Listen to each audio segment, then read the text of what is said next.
Oke, karena siaran langsungnya udah mulai, jadi saya nggak nunggu siapa aja yang nonton, tapi saya karena ini mau diupload di feeds, jadi saya mulai ya.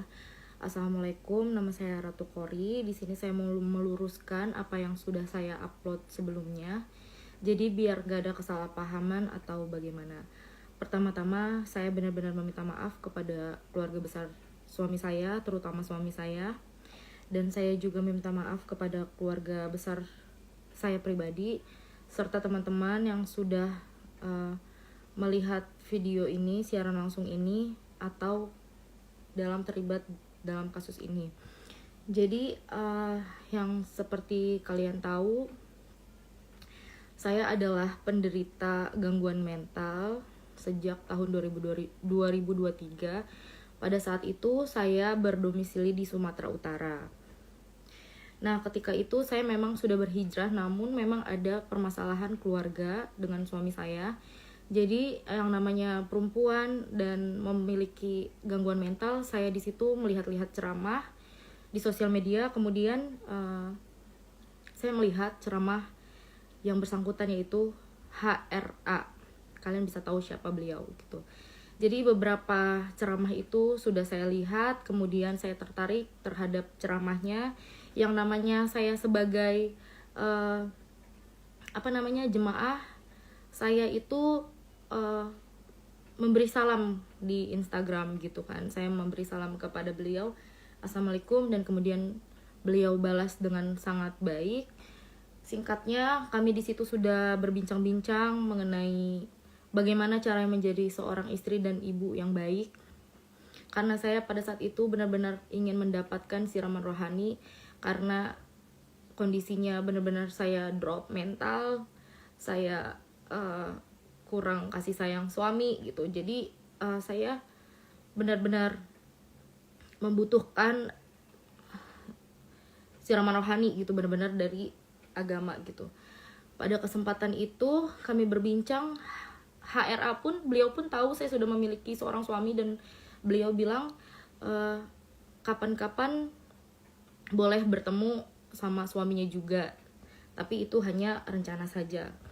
Kemudian di bulan akhir Mei itu saya itu pulang ke Serang Banten. Kemudian saya bilang ke beliau, kapan ada kajian di Jakarta, saya mau ikut kajian di Jakarta karena agar membuka pikiran saya juga dan menenangkan hati saya. Beliau bilang nanti di tanggal sekian ada, namun itu bukan jadwal kajian. Dia bilang saya pulang dari kajian di Banjarmasin, kita bisa ketemu, dia bilang seperti itu. Yang namanya jemaah yang benar-benar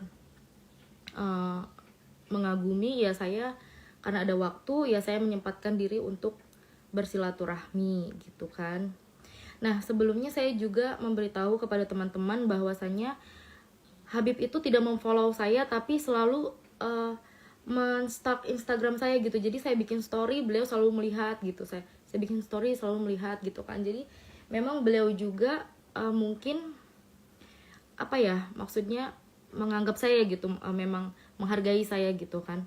Nah, pada tanggal 9 Juni itu saya bertemu di satu daerah Jakarta. Saya pergi dari Serang sekitar sore dan saya nyampe itu maghrib. Dan saya bilang bahwa saya sudah sampai di restonya.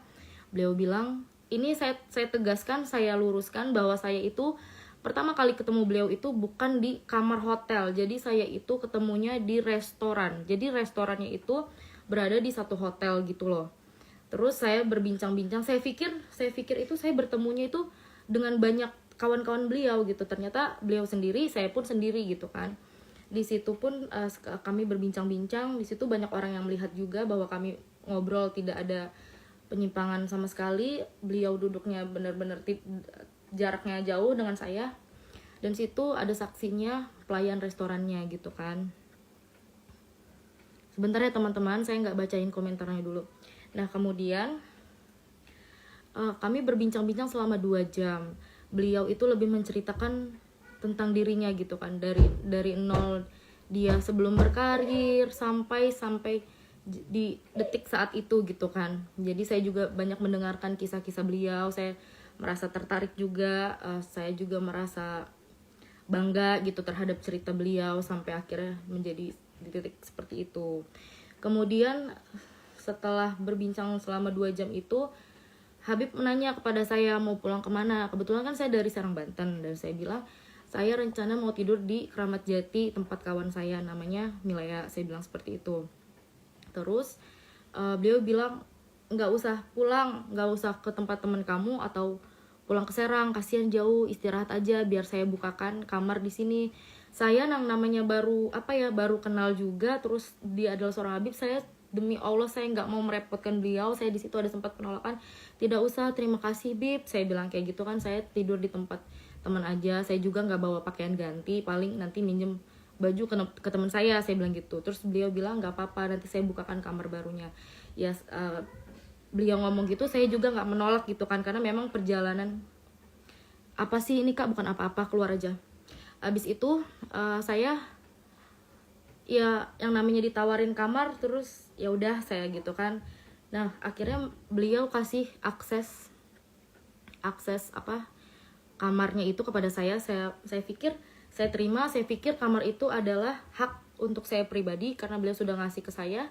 Kemudian beliau masuk ke kamarnya, saya juga masuk ke kamar saya. Beberapa menit kemudian itu saya sedang berbincang-bincang di handphone sama keluarga saya. Tiba-tiba saya nyeletuk gini, kok bisa masuk? Saya bilang kayak gitu. Ternyata kalian mau tahu, nah Habib itu masuk tanpa ketok terlebih dahulu. Saya di situ shock. Berarti dia memegang satu aksesnya. Berarti ada kan di hotel itu ada yang dapat 2 akses, ada yang cuma 1 akses. Nah di situ ternyata dapat 2. Saya nggak tahu bahwa beliau memegang 1 aksesnya. Saya juga berpikir seperti ini. Walaupun saya shock gitu kan, saya nih nggak tahu nih maksud beliau tanpa ngetok itu apa gitu. Kalau saya di situ posisinya saya lagi ganti baju, tiba-tiba beliau masuk, gimana perasaan kalian? Pasti shock juga dong. Jadi di situ, tapi di situ untungnya saya nggak lagi ganti baju atau bagaimana ya. Dan saya juga tahu diri itu kamarnya beliau gitu kan, beliau yang bayar gitu. Ketika itu pas beliau masuk ya saya persilahkan bahwa ini bukan sepenuhnya kamar saya persilahkan beliau untuk duduk di kursi yang berbentuk sofa gitu. Nanti ada fotonya kursi gitu.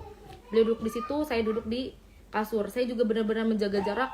Saya itu gini ya, walaupun saya senang gitu, walaupun saya sadar diri, saya juga tahu bahwa beliau ini seorang Habib gitu kan. Saya ini benar-benar berkata-kata aja tuh bener-bener di sharing, bener-bener takut gitu, nggak mau yang salah-salah ngomong atau bagaimana. Walaupun beliau bilang santai aja gitu kan, santai aja. Beliau pun ngajak saya ngerokok bareng gitu, santai aja, dia bilang kayak gitu. Ya Bib, saya bilang kayak gitu kan. Nah setelah itu dia bilang lanjutkan obrolannya. Nah waktu di bawah itu kan obrolannya itu lebih ke tentang beliau dari masa zaman dahulunya gitu kan. Nah di sini itu dia bertanya kepada saya, kenapa Kori bisa depresi? Akhirnya saya jelaskan depresi seperti ini. Dan tiba-tiba beliau ngajak saya untuk usaha bareng karena beliau tahu saya sebelumnya memiliki usaha dan itu jalan cukup mulus. Nah jadi saya itu ngasih tahu kan bahwa modalnya sekian Bib gitu kan, penghasilannya sekian. Nah beliau itu benar-benar yang antusias, benar-benar antusias. Saya sebagai orang wanita ya, ini kita jangan membicarakan Habib dulu.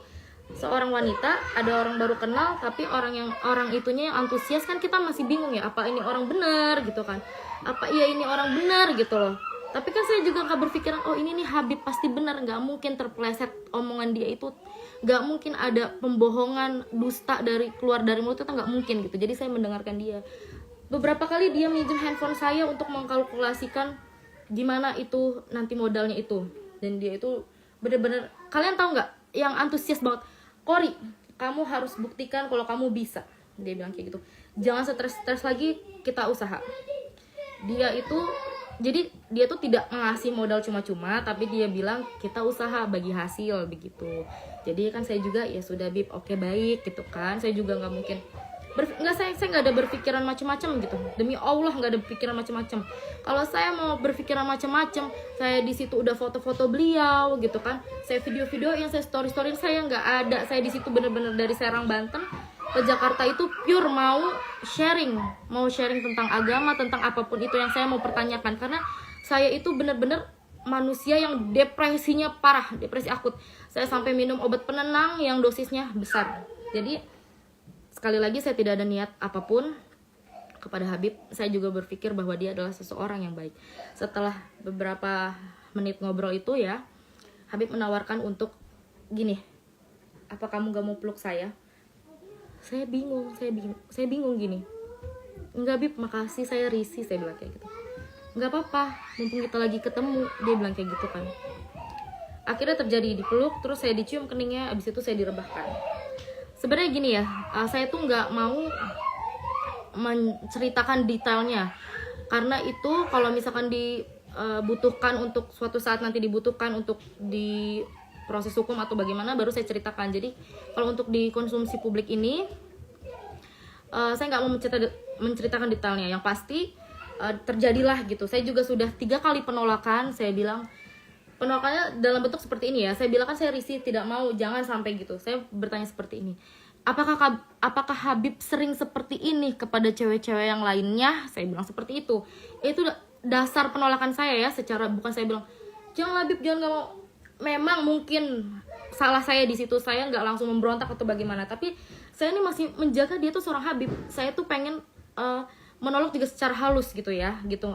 Paham nggak? Saya menanya sampai 3 kali, apa Habib sering melakukan seperti ini? Aku bilang seperti itu kan. Dia bilang sumpah demi Allah, lillahi ta'ala, saya tidak pernah melakukan ini. Akhirnya sudah terjadilah seperti itu. Tidak berlangsung lama, sudah ya. Kalau ditanya apakah saya menikmati atau enggak, tidak sama sekali, karena di situ benar-benar saya merinding, semerinding-merindingnya, dan ya sudahlah, saya tidak bisa berkata-kata. Setelah kejadian itu lanjut ngobrol lagi, tapi beliau itu merasa seakan-akan tidak terjadi apa-apa gitu. Saya kan bengong ya, astagfirullah gitu dalam hati saya ini pengen jadi orang bener loh gitu. Saya ini di sini niat datang nih nggak mau begini loh gitu loh, ngerti, paham nggak sih kalian? Tapi beliau meyakinkan saya lagi, udah Kori, mulai saat ini kita bangkit, doakan Habib, minggu depan kita buka usahanya, ajak suamimu, dia bilang kayak gitu. Padahal aku udah bilang, aku udah gak baik-baik lagi sama suamiku, aku bilang kan. Tapi Habib bilang, ajak suamimu. Setelah apa yang dia lakukan kepada saya, dia bilang, ajak suamimu. Saya sebagai orang yang sudah maaf-maafnya sudah dipakai, wajar dong saya bertanya, kenapa harus sama suami saya? Bukannya saya sudah seperti ini ya sama Habib gitu kan. Dia bilang, jangan Kori, lebih baik kamu membuka usaha ini bareng-bareng sama suami kamu. Saya mau kamu dengan suami baik-baik saja, saya juga mau baik-baik saja dengan istri saya. Saya mau di lain kesempatan, saya mau ngenalin kamu ke istri saya, bahwasannya kamu adalah seorang jemaah yang saya percayakan untuk berbisnis dengan saya. Beliau bilang seperti itu. Dan saya bingung, kok maksudnya gimana Bib? Kita selingkuh di belakang apa bagaimana? Ya kurang lebih seperti itulah, kalian paham. Dia pengennya saya baik-baik aja dengan suami, dia pun sama istri begitu, tapi di lain waktu kalau kita berjumpa ya seperti itu lagi gitu. Saya merasa astagfirullah dalam hatiku kan, tapi udahlah namanya. Di situ kita menyerap apa yang kita dapat, tapi kita diam aja dulu karena di situ kan Habib masih baik. Dan Habib bilang, saya mau ke kamar dulu, dia bilang kayak gitu kan. Nah aku pun izin, Bib, saya mau izin bahwa saya ingin ngajak teman saya untuk tidur di sini, namanya Milea. Habib mengizinkan, silahkan untuk menemani kamu tidur di sini. Ya terima kasih semuanya. Kemudian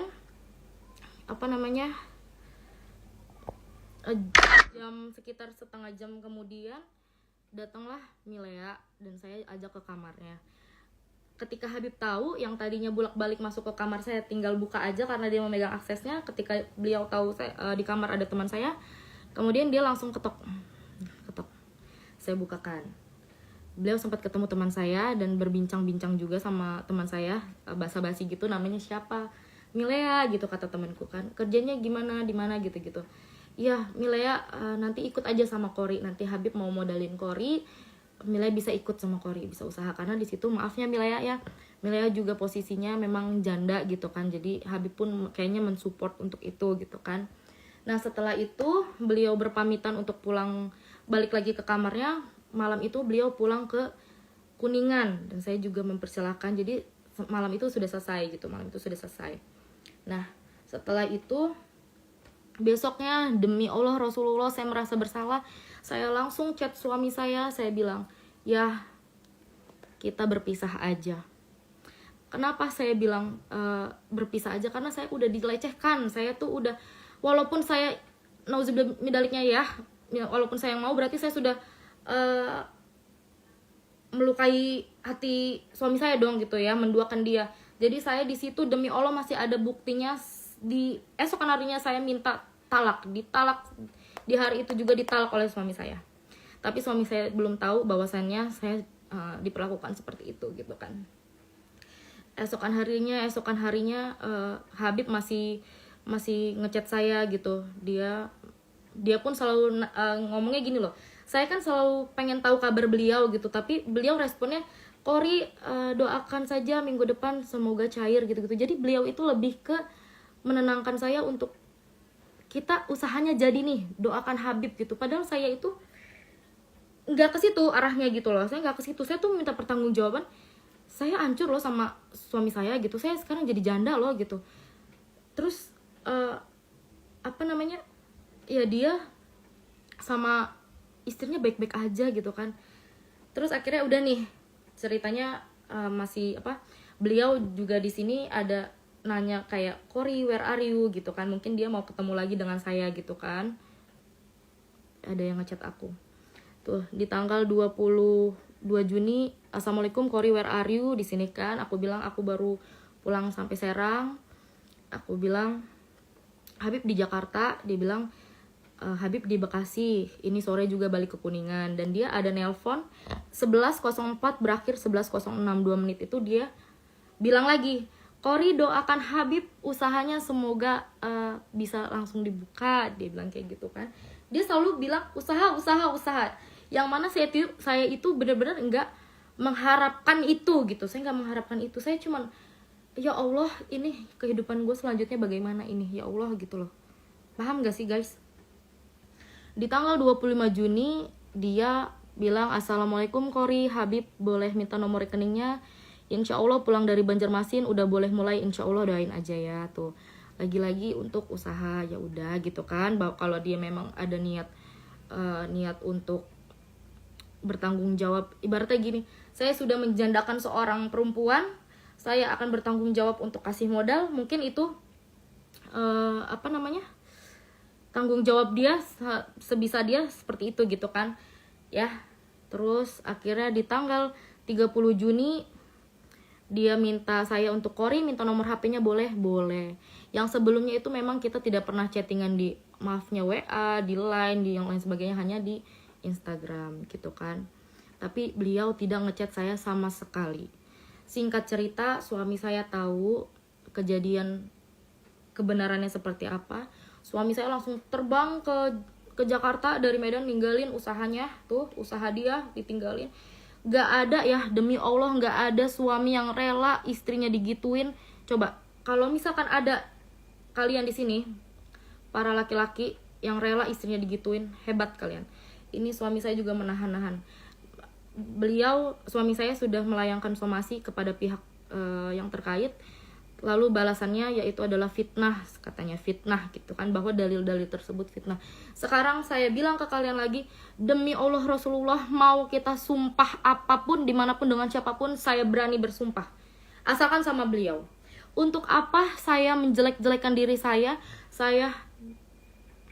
membuka aib saya sendiri, keluarga besar saya malu, keluarga besar suami saya malu. Saya di sini cuma pengen keadilan dan pengen gini loh, gak mau ada korban selanjutnya gitu. Karena sebelumnya Habib juga bilang bahwa dia pernah check in sama janda, dia kasih uang susu untuk anaknya gitu, tapi janda itu malah ngerekam video dan nge-share ke teman-temannya, gua nih diajak check in sama Habib. Nah gitu, saya berpikir berarti bukan cuman saya doang ya setelah kejadian itu, berarti bukan cuman gua doang ya yang diajak check in. Terus itu baru satu yang dia bilang, dia speak up. Yang lain-lainnya kita nggak tahu. Dan dia pun bilang, dulu itu saya itu terkenalnya sebagai Rifki Bule di Jakarta ini. Siapa yang nggak kenal? Setiap tempat clubbing saya masukin itu. Jadi sekarang kita bukan cerita lagi masa lalu ya. Saya juga pendosa masa lalu saya. Kalian juga kurang lebihnya tahu saya itu masa lalunya seperti apa, kalian tahu. Tapi di sini masa depan, kejadian hari itu, saya orang yang pengen bener-bener hijrah, Beliau adalah seorang alim ulama tapi melakukan seperti itu. Kalau misalkan ada nih di komen tadi, terus elonya kenapa mau di iniin apa namanya, kan punya suami, kenapa? Kan gue bilang gue mau pulang nggak boleh dibukain kamar. Gue pikir kamar itu adalah hak pribadi untuk gue, ternyata dia megang satu aksesnya. Di situ kalian udah mikir ada kejahatan apa, ada niat apa yang dia mau lakukan untuk dia megang satu aksesnya itu. Harusnya kalau dia sopan dia ketuk dulu ya. Dari situ aja gue nggak tahu niat dia itu apa. Terus kedua ada yang bilang apa lagi tadi, pokoknya ada yang bilang kenapa mau gitu kan bacaan seorang gini. Kalau dia adalah lelaki biasa, seumpamanya kalian laki biasa terus maaf-maafnya melecehkan, mungkin sudah selesai, bisa baku hantam sama laki gue, selesai. Ini adalah seorang alim ulama yang benar-benar tahu agama, yang dia bilang bahwa perzinahan itu adalah dosa besar gitu kan. Apalagi masing-masing punya pasangan gitu ya, beliau lah yang lebih tahu itu hukumnya seperti apa. Mau ada 1000 perempuan yang gak berbusana di depan dia, kalau memang dia itu adalah benar-benar seorang habib atau alim ulama, dia kasih pakaian, pulang, saya kasih uang, pulang, gak mungkin dipakai. Dan ini di situ ya posisinya gue demi Allah gak memulai duluan, dia yang memulai duluan. Nanti kalian bisa cek ulang lagi siaran ulang ini gimana ceritanya. Nah setelah itu kita diemin gitu kan, kita diemin, laki gue diemin, tanya jawabnya nanti dulu ya sayang ya. Akhirnya pada tanggal 8 September kemarin, saya mau semuanya itu pakai secara tenang, damai gitu. Saya ngechat, sorry waktu pas kejadian itu, pas laki saya kesel itu, memang laki saya itu katanya sempat ngechat istrinya gitu kan. Akhirnya Habib itu ngechat saya panjang lebar, yang tadinya beliau pernah minta nomor WA saya tapi sekata pun dia tidak mengirimkan pesan kepada WA saya. Ketika laki saya udah ngasih tahu ke bininya itu, ke istrinya, dia nelponin saya panjang lebar, dia berkata-kata suami kamu DM istri Habib begini. Maksud saya, jadi WA saya itu cuman diperlukan saat itu aja. Yang sebelumnya dia sudah save, sudah lama gitu kan. Jadi sudah ya, masalah WA itu, masalah yang lainnya sudah selesai. Tanggal 8 September, saya ngechat adminnya. Saya bilang, saya mau menyelesaikan permasalahan ini, karena bagaimanapun juga saya itu yang benar-benar dirugikan. Sampai detik ini saya nggak dapat nafkah dari suami saya. Anak-anak saya itu saya yang nafkahin, saya yang cari uang sendiri. Tapi Habib sampai detik ini dia masih ceramah di mana-mana gitu, orang percaya sama dia gitu. Dia masih baik-baik aja sama istrinya. Nggak bisa di tag Rizka Sahab itu udah ngeblok aku, jadi dia nggak bisa ngelihat postingan aku ataupun siaran langsung aku ya beb. Jadi di tanggal 8 September itu adminnya bilang apapun yang berhubungan dengan Habib Rifki tolong disampaikan di kuasa hukumnya gitu. Saya chat, ini namanya Bang Imam ya, sebagai lawyer Habib. Terus di sini saya biasa, saya beri salam, saya perkenalkan diri saya, dan beliau bilang, baik mbak, pokoknya apapun yang berkaitan dengan Habib silakan disampaikan ke kami terlebih dahulu. Itu tanggal 8 ya. Dan tanggal 8 kita sempat teleponan ya. Keesokan harinya ini Bang Imam itu ngechat saya, katanya kalau siang ini kita bertemu di daerah Taman Mini gimana? Ntar tempatnya saya kasih tahu. Ada itikat baik untuk bertemu dengan saya ya kan. Jadi tanggal 9 itu kami bertemu di Taman Mini. Mereka berempat, salah satunya adalah Bapak Raden Reja kalau tidak salah. Dia yang meluruskan kasusnya Vina Cirebon kalau tidak salah ya. Jadi saya pikir Habib ini ada niat baik, karena sudah ibaratnya maksudnya kuasa hukumnya berempat, saya sendiri. Saya di situ menjelaskan segala macam. Saya bilang mereka bertanya apa sebenarnya tujuannya untuk ini. Saya bilang saya butuh keadilan aja sih gitu kan. Tapi kan Habibnya nggak mengaku bahwasannya katanya fitnah. Berarti saya bilang, untuk apa sih saya memfitnah dan bikin-bikin seperti ini gitu? Apa untungnya buat saya gitu? Untungnya tuh nggak ada buat saya. Nama saya jelek ya kan? Bener nggak? Saya pasti dihujat. Terus saya kayak gini pasti kena UU ITE, bener nggak? Saya juga nggak tahu nih ya. Terus saya bilang, saya cuman pengen semuanya damai. Saya juga nggak mau nama Habib jelek. Saya bilang kan, saya rumah tangga saya baik-baik aja lagi dengan suami saya gitu. Tapi di permintaan ini tuh saya cuman pengen dipertemukan oleh Habibnya aja.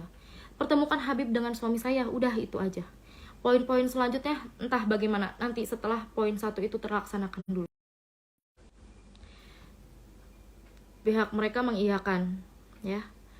Pihak mereka mengiyakan, lalu kemudian sudah ceritanya berbincang-bincang lama sekali ya, sekitar beberapa jam. Akhirnya sudah mereka pulang segala macam.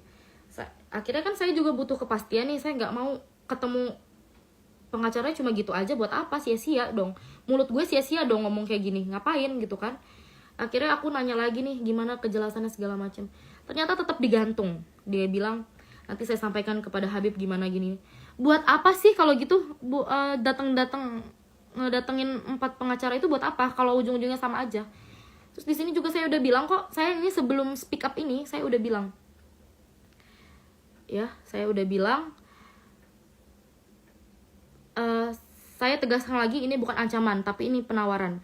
Kalian memilih untuk menyepelekan saya dan memilih untuk poin terakhir. Terima kasih. Jadi saya ini di sini kalau misalkan nanti dibilang saya pencemaran nama baik atau segala macam, saya nggak terima karena ini saya sudah banyak buktinya.